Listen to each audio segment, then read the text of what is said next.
হবে, সনাতনী কারো দয়ায় নয়। তাই যে জাতি দয়ায় বাঁচতে চায় না, যে জাতি ভিক্ষার হাত বাড়িয়ে দেয় না, তাদের প্রতি কেন এত নির্যাতন? তোমার যে সরকার এসেছে, প্রত্যেক সরকার সনাতনীদের প্রতি নির্যাতন করেছে, শুধু কোন এক সরকার নয়। আপনারা জানেন 19 সালে নানুয়া দিঘির পাড়ে হনুমানের পায়ে নিজেরাই কোরআন রেখে যে মন্দিরগুলাকে ভেঙেছিল, যে সনাতনী যুবকদের হত্যা করা হয়েছিল, আওয়ামী লীগ সরকার তার বিচার করেনি। 21 সালে ঠিক আছে, যাক আমার ভুল হতে পারে, তাহলে 21 সালে যে ঘটনা, তারপর থেকে যত ঘটনা, আওয়ামী লীগ বলেন, বিএনপি বলেন, জাতীয় পার্টি বলেন, সনাতনী এই বাংলাদেশ টিকে আছে সনাতনী জাতির সম্পত্তির উপরে। দাতব্য যত চিকিৎসালয়, দাতব্য যত প্রতিষ্ঠান, আপনার জগন্নাথ ভার্সিটি থেকে শুরু করে এই রমনা পার্ক পর্যন্ত সমস্ত সনাতনী জাতির সম্পত্তি। এই বাংলাদেশের মধ্যে যত দাতব্য প্রতিষ্ঠানগুলো প্রায় সনাতনী সম্পত্তির উপরে দাঁড়িয়ে আছে। জাদুঘরের যত মূর্তি আছে সব সনাতনীদের মূর্তি। জাদুঘরে যত সংস্কৃতি আছে সমস্ত সনাতনীদের সংস্কৃতি। এই সনাতনীর সম্পত্তি দিয়ে বাংলাদেশের বারোয়ানি চলছে, আর এই সনাতনী কেন এত নির্যাতন সহ্য করবে? কি কারণে? এটা অন্তর্বর্তী সরকার এখন এসেছে। আমার জিজ্ঞাসা, আমার জানবার অভিপ্রায়, অবিলম্বে 8 দফা দাবি আমাদের মেনে নেন। এই 8 দফা দাবি আপনার কাছে আকুল আবেদন। আমরা সাধু সন্ত কেন পথে আসব? সনাতনী সাধু সন্ত সহসা পথে আসে না, সনাতনী সাধু সন্ত সহজা রাজপথে নামে না। আর যারা যদি একবার সাধু সন্ত এখন আসেনি, এই বাংলায় হাজার হাজার সাধু সন্ত আছে। আপনারা এখনো, আমি অন্তর্বর্তী সরকারের কাছে বলি, সাধু সমাজ যদি একবার পথে নেমে পড়ে, এই 8 দফা দাবি যদি না মেনে নেন, যদি নেমে পড়ে, জানবেন পুরো শহর অচল হয়ে যাবে,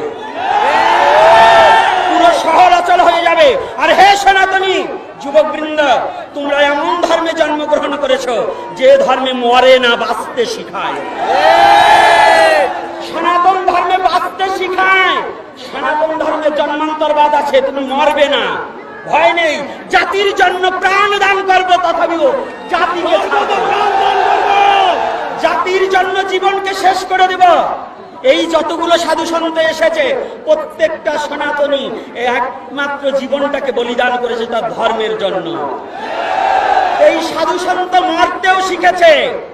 জানবেন সাধু সন্ত আর ঘরে বসে থাকবে না। আর যদিও কোনো সাধু সন্ত ঘরে ঘুমিয়ে থাকে, জানবে ওরা সনাতন ধর্মের সাধু নয়, ওরা পাঁচাটা কুকুর। এজন্য বলবো, যারা ঘুমিয়ে থাকবে আর সনাতনীর স্বার্থে না জাগ্রত হবে, ওদেরকে ভালোবেসেও লাভ নেই। আজকে আপনারা যারা এসেছেন সাধু সন্ত বৃন্দ, আমি প্রত্যেকটা সাধুকে বলবো, এবং প্রত্যেকটা আজকে আমার যুবক বাবাকে দেখে আমার খুব ভালো লাগছে, আনন্দ লাগছে। এমন করে কোথাও এত সহসা দেখা যায় না। তবে এমন নয়, আরো জাগতে হবে, আরো আসতে হবে। প্রতিটা প্রয়োজন বোধে 8 দফা দাবি না মানা পর্যন্ত প্রত্যেক মরে মরে রাস্তায় রাস্তায় আমরা শুয়ে পড়ব।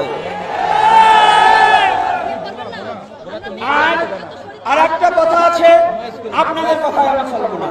কথা হচ্ছে বাংলাদেশে আমার নলেজে আছে, আমি এর আগে একটা আলোচনায় বলে দিয়েছি ইউটিউবে, যদি আমি বাস্তব সত্য প্রমাণ না করতে পারি, আমি নিজে ফাঁসির দড়িতে ঝুলে পড়ব।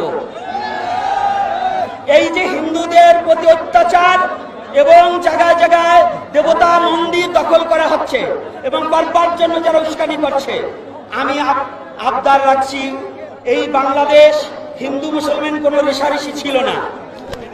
হিন্দু মুসলমান পরস্পরে হিন্দু বাড়ির লাড়ু চিরা খেয়েছে অনেক মুসলমান। আমার হাতে আমি 20 জোড়া নারকেলের লাড়ু খাইয়েছি পূজায়। তাহলে আজকে কারা এই বাংলার বুকে কারা এই মূর্তি ভাঙছে, এটাকে তদন্ত করে আইনি নোটিশ দিয়ে এবং এটা তদন্ত করে আইন পর্যবেক্ষণ করে যেন এদেরকে চিহ্নিত করা হোক, এদেরকে চিহ্নিত করা হোক। আর সনাতনী যদি দুবার স্বাধীন হয়, শুধু বারে বারে শুনছি স্বাধীন, একবার 71-এ স্বাধীন হয়েছে, আবার এখন নাকি স্বাধীনের কথা শুনছি। কিন্তু যদি স্বাধীন হয়ে থাকে, হিন্দু কেন পরাধীন, সনাতনী কেন পরাধীন? যদি স্বাধীন হয় তাহলে কি এই দেশের মুসলমানরাই স্বাধীন হয়েছে? হিন্দু কি স্বাধীন হয়নি? সনাতনী কি স্বাধীন হয়নি? তাহলে আমাদের প্রতি নির্যাতন কেন? আর বরিশাল ভোলাতে পূজা করতে দেওয়া হচ্ছে না। কারা কাদের নির্দেশে পূজা করা দিচ্ছে না, এই নোটিশটা আমাদের কাছে পৌঁছিয়ে দিন। কারা এত বড় হিম্মত আছে বাংলার বুকে আমাদের পূজা বন্ধ করার মতো? খাচ্ছ আমাদের, পড়ছ আমাদের সম্পত্তি, এখন আর চেয়েছে আতাতে গেলে তোমার বাপ দাদার নামই নেই, আর সেই সম্পত্তি ভোগ করে তুমি আমাদের হিন্দুদের প্রতি নির্যাতন করবে। এটা চলতে দেওয়া যাবে না। এটা অন্তর্বর্তী সরকারের কাছে আমার নিবেদন।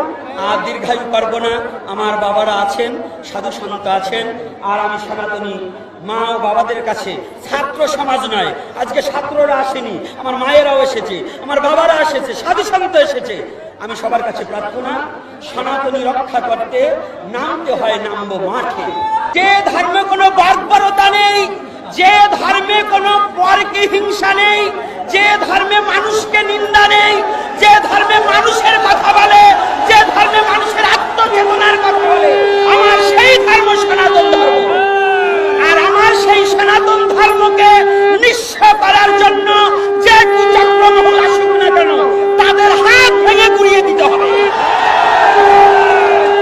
আমার সনাতনের প্রতি বিন্দুমাত্র আর চোখে তাকালে তার চোখ তুলে দিতে হবে। কারণ এই ঘুমান্ত প্রাণীকে খুঁচা দিয়ে জাগাবার চেষ্টা যেন কেউ না করে।